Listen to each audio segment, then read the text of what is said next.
Hello mes amours, je suis contente de vous retrouver dans ce nouveau vlogmas pour le vlog numéro 13. On va ouvrir les calendriers de l'Avent ensemble, ne vous inquiétez pas. J'avais un besoin de vous en parler, voilà, je filme super tard. Aujourd'hui j'ai passé toute l'après-midi à l'hôpital. Numéro 13 de chez Yves Rocher, il est là. Qu'est-ce que c'est? Un gel douche, bain de douche énergisant à la mandarine bois de cèdre. Ça doit faire partie de la collection de Noël. J'ai jamais senti cette odeur de chez Yves Rocher, je suis trop contente.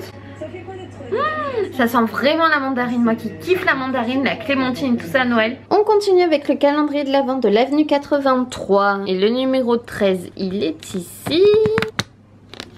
Voilà.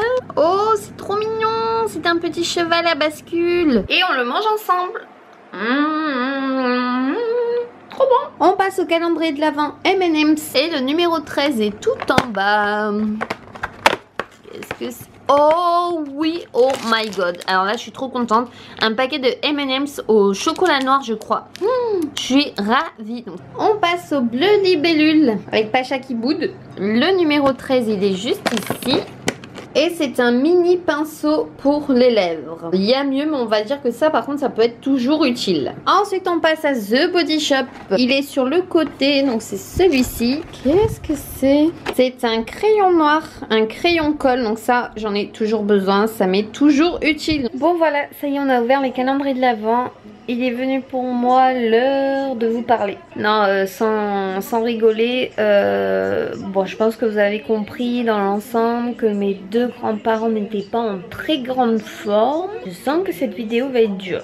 Mais tout ça pour vous dire que mon papy paternel du coup est à l'hôpital depuis vendredi. Donc il a une fracture du col du fémur et il se fait opérer du coup demain. C'est pour ça que je suis un petit peu angoissée et tout ce soir parce que là je reviens de l'hôpital. On a passé l'après-midi avec ma mamie, mon chéri du coup à ses côtés. Et je sais pas si c'est l'effet de la morphine, des calmants, je suppose, hein, parce que moi aussi je suis dans ce milieu, je travaille en maison de retraite, je suis serveuse, mais je vois un peu comment ça se passe. Et je sais que ça y joue aussi. Il va avoir 89 ans en fait dimanche, le 17 décembre. Et je sais qu'avec l'âge, c'est pas évident en plus de faire une opération, parce qu'il y a toujours des risques. En tout cas, il a vu l'anesthésiste, il a vu également le chirurgien, donc tout est bon pour demain. Ça m'inquiète parce qu'il a énormément maigri, il a perdu au moins 15 kilos. Sauf que plus on est âgé, plus on va avoir du mal à s'en remettre.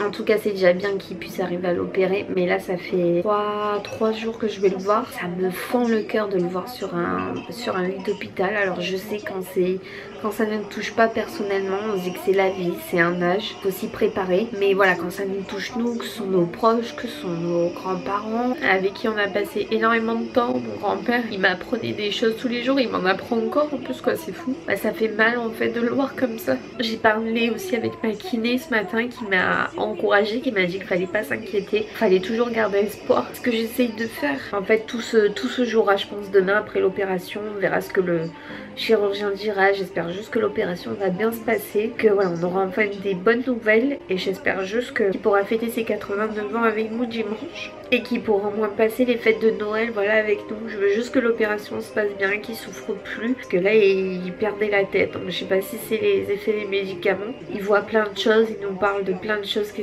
c'est pas cohérent en fait, alors que des fois après il revient à lui en fait. C'est trop bizarre. Après il dort beaucoup parce qu'il était énormément fatigué. Faut garder espoir comme je le disais dans mes anciens vlogs, mais aujourd'hui j'avais pas tellement envie de filmer. J'essaye de profiter de chaque instant avec lui et avec ma famille, avec ma mamie, pour lui montrer qu'on est là, qu'elle est pas toute seule. Et du coup je vous promets que demain je vous tiendrai au courant. Mais je pense que s'il y a quoi que ce soit, je veux que vous compreniez que s'il n'y a pas de vidéo, je veux juste que vous m'en voulez pas. J'ai tellement du mal à en parler, j'arrive pas à évacuer. Quand je suis avec lui, quand je suis avec ma mamie, j'essaye d'être forte en fait, de rien montrer. Et quand je rentre chez moi, en fait je relâche toute cette pression et je suis obligée de m'effondrer. Quand ça touche nous, notre famille, déjà qu'on n'est pas nombreux. En tout cas je suis désolée si cette vidéo est comme ça, mais j'ai pas envie de montrer que je suis heureuse alors que non quoi. J'ai juste besoin de soutien. Et promis, je vous tiens au courant demain. Je vais patienter toute la journée pour savoir demain comment l'opération va se passer et savoir comment vont être les prochains jours. Savoir s'il va falloir le mettre dans une maison pour le rééduquer ou pas. Ma mamie, elle se retrouve seule chez elle.